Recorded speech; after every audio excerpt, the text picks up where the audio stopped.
तो hello and welcome to agriculture वाले दोस्तों। आज हम बात करेंगे कृषि पर्यवेक्षक 2023 के बारे में। जो भर्तियां हैं उनको लेकर के कुछ मित्रों दोस्तों के सवाल हैं, तो उन्हीं के बारे में जवाब देने वाले हैं। पहला प्रश्न है कि जो ऑफिशियल नोटिफिकेशन है वो कब तक जारी होने वाला है। दूसरी बात यह है कि जो पदों की संख्या है वो लगभग राउंड फिगर कितनी होने वाली है।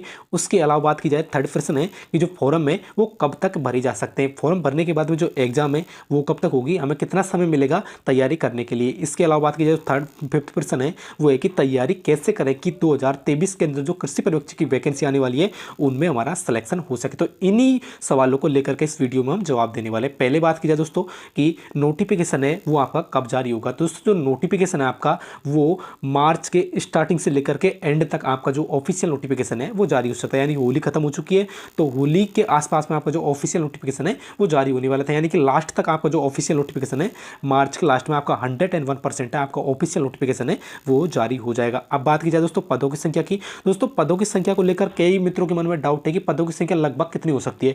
तो दोस्तों जो पहले 2022 के अंदर एक ऑफिशियल नोटिफिकेशन जारी हुआ था अधीनस्थ बोर्ड के द्वारा, तो उसमें जो पदों की संख्या बताई गई थी ना वो बताई गई थी 240, यानी कि 240 बताई गई थी। और वर्तमान समय में आप पदों की संख्या देख रहे होगे कि 430 है, यानी कि 430 वर्तमान समय में है। और 2022 के अंदर जो पदों की संख्या बताई जा रही थी अधीनस्थ बोर्ड के द्वारा वो बताई जा रही थी 240, यानी है अभी भी ये है कि पदों की संख्या आपकी 101% है वो बढ़ने वाली है। तो आपकी जो पदों की संख्या है वो लगभग 800 से और 1200 के बीच में आपकी जो पदों की संख्या है वो होने वाली है। कंफर्म है ये इतने पद तो कम से कम है जो होने वाले हैं। इसके अलावा बात करें दोस्तों कि जो फॉर्म है वो कब तक भरे जाएंगे, एक जो प्रॉपर टाइम है कि यानी कि जो फॉर्म किस हिसाब से भरें, कब भरें, ताकि हमारी जो पढ़ाई है उसको स्टार्ट करें हम और उसी के अनुसार हम पढ़ाई करना स्टार्ट करें। तो आपके जो फॉर्म भरे जाएंगे वो अप्रैल के आसपास में आपके जो फॉर्म है वो भरना स्टार्ट हो जाएंगे। तो आप बिल्कुल भी चिंता ना करें, आपके जो फॉर्म है वो अप्रैल के अंदर भरने स्टार्ट हो जाएंगे। जैसे ही आपका ऑफिशियल नोटिफिकेशन आता है उसके 5 से 10 दिन के अंदर आपके जो फॉर्म है वो फिलिप होने स्टार्ट हो जाएंगे, ठीक है ना। अब बात की जाए दोस्तों एग्जाम की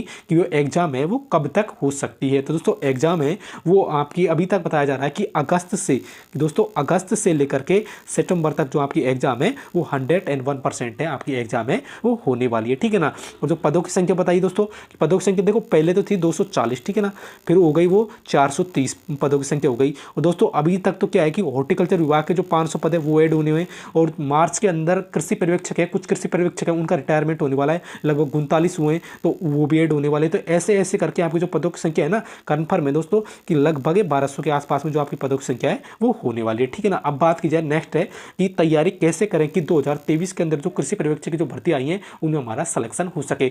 तो आपको दोस्तों जैसे कि आपको लग रहा है कि अब की बार ऑफलाइन कोचिंग लेनी चाहिए ताकि हमें उसमें ज़्यादा समझ आए और हमारा सिलेक्शन हो सके, तो आपको ऑफलाइन कोचिंग लेनी चाहिए। और यदि आप ऑनलाइन से काम चला सकते हो तो ऑनलाइन ले लो। और यदि आप चाहो कि हम सेल्फ स्टडी करके भी इन वैकेंसियों में एक पद ले सकते हैं या सिलेक्शन ले सकते हैं तो आप बिल्कुल सेल्फ स्टडी करके भी इसमें आसानी के साथ में सिलेक्शन ले सकते हो। क्योंकि अपनी जो गलती है या फिर अपनी जो कमजोरी है उसे अपन ही पहचान सकते हैं, दूसरा नहीं पहचान सकता। दूसरा कहेगा कि आपको ऑफलाइन कोचिंग लेनी चाहिए, ऑनलाइन लेनी चाहिए या सेल्फ स्टडी करनी चाहिए। ये दोस्तों अपने आप पर डिपेंड करता है कि आपको ऑफलाइन लेनी चाहिए, ऑनलाइन लेनी चाहिए या फिर सेल्फ स्टडी करनी चाहिए। जिस तरह से आप निकाल सकते हो उस तरह से आप करें, आपकी चॉइस है, आपको जो भी अच्छा लगे उस तरीके से करें। लेकिन आपका जो सिलेक्शन है वो इस भर्ती के अंदर होना ही चाहिए किसी भी हालत। बात की जाए देखो तैयारी तो आप पर डिपेंड करता है कि आप किस तरह से तैयारी करते हो और किस तरह से आपका सिलेक्शन होता है, क्योंकि आपकी कमजोरी का पता आपको ही है।